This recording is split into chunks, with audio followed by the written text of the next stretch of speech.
I think two main benefits. One is inclusiveness, and the other is openness.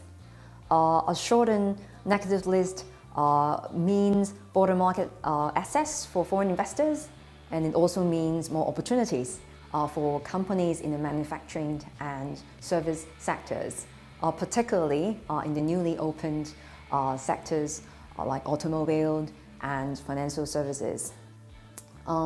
I think the new list can definitely promise a more inclusive and open business environment for domestic and international players in China.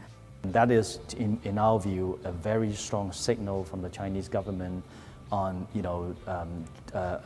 China's intention to open up the market, to allow more foreigners to come into this market, to create perhaps more competition in the market, which would hopefully stimulate, and I'm sure it will stimulate growth and best practices.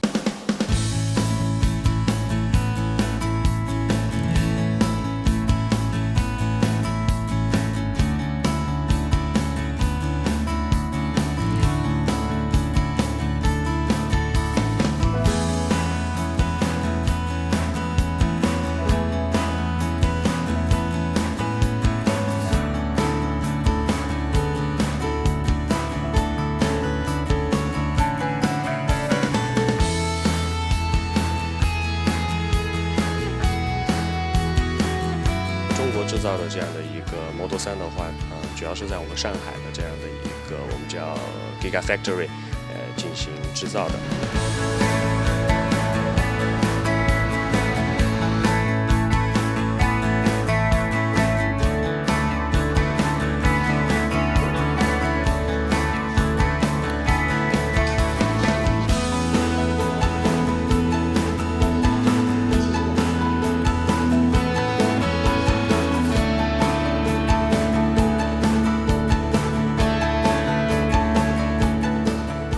The new company is now focusing on wealth management business, and this is what the other foreign companies I think are more focusing on the investment banking side.